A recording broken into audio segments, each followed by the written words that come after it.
How's it going, everybody? Welcome back to the channel. Today, we're going to be jumping back into the Assassin's Creed decks with our only 5-color option coming from a set with Ezio Auditore da Firenze. Now, he is the most popular character from the Assassin's Creed franchise, probably because he had his own game 3 times over. Most of the time, they keep it to 1 character per game. You're going back through their memories. Well, but him, you get 3. So we're going to jump into a little bit of lore like we did in the other videos, kind of explain his background for people who don't understand that, and then we'll jump into some stuff about the deck. So for now, let's get into it. So for a little bit of background on the character and the games that he appeared in, we're going to start off with Assassin's Creed 2, where Ezio was an assassin from the Italian Renaissance period, born and raised in Florence, Italy. And we're once again playing from the viewpoint of Desmond Miles from the original game as the modern era version, but this time he's been rescued from Abstergo, and the assassins of the modern era are asking him to jump into their own version of the Animus and dig around through different ancestor memories, this time with Ezio Auditore, to see if he had encounters with the artifacts known as the Pieces of Eden.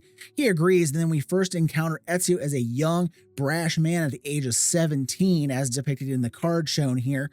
And then you get to experience Ezio's introduction to the assassins becoming one throughout the game, starting with revenge as his motivation, as shown with the new card Ezio Blade of Vengeance, but then transforming himself into something much more as you go through the game, watching him grow into a master assassin.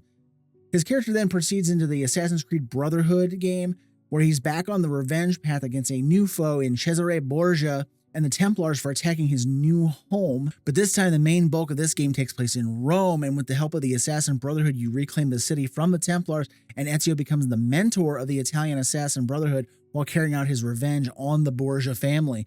And then in the third and final appearance of Ezio came in Assassin's Creed Revelations, and we get to see Ezio's last adventure as he travels through Constantinople as he's on the hunt for some keys that will unlock a vault under the old assassin stronghold of Masayaf from the original game, where Ezio is trying to learn more about the old assassin order and trying to prevent the Templars from gaining access to the knowledge that was locked away by Altair. Now, swinging back into the actual Magic the Gathering versions of Ezio, we're going to get several that I've already shown here, but we're going to focus on the primary version of him, Ezio Auditore da Firenze.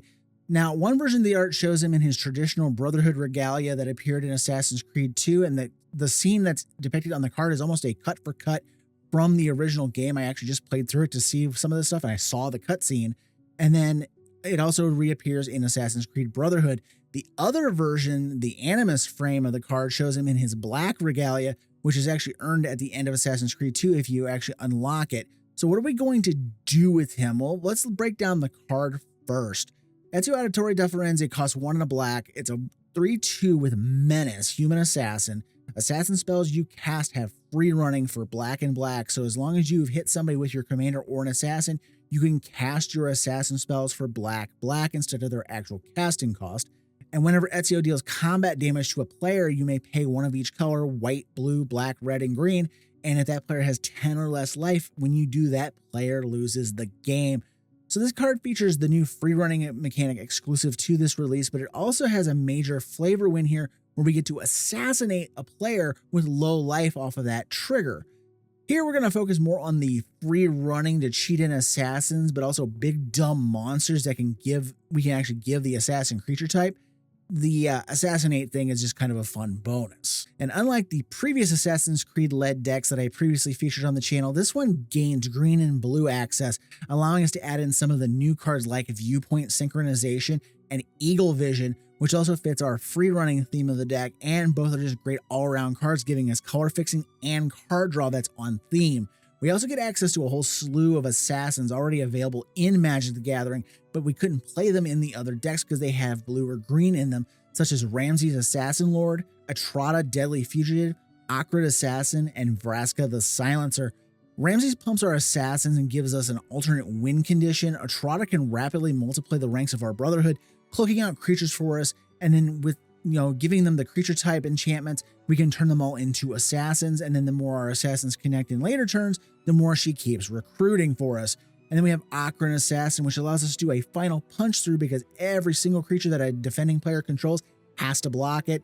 And Vraska herself can get a chance here to shine alongside her fellow assassins in this deck as well. So what are we going to try to cheat into play via the free running and a creature type changing enchantment? Well, how about something like World Spine Worm, or Terranax Rex, or Archon of Cruelty, or a Boggart and Hellkite, or Thraxamundar? Now, Thraxamundar is an assassin already, but he costs a lot for what he does. But slamming a Worldspine Worm for 2 black mana, hell, any of these creatures getting cheated out for a couple of mana is outright criminal. In Magic Christmas Land, you could have a Thraxamundar down as early as turn 3 by dropping Ezio on 2 and then hitting someone to trigger the free running and cast it for 2 black. Of course, most of these aren't assassins, so we do need to slot in some new favorites of that purpose, such as Conspiracy, Maskwood Nexus, Roshan Hidden Magister, and now, since we're in blue, we gain access to Arcane Adaptation, giving us a cheaper version of this similar effect.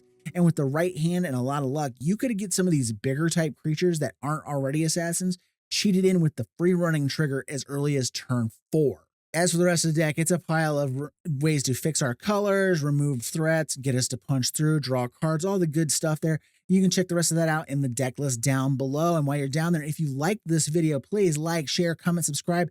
All these things help my channel grow as I'm on my way to my first 1,000 subscribers. And as always, thank you for watching. Have a great day, and I will see you in the next video.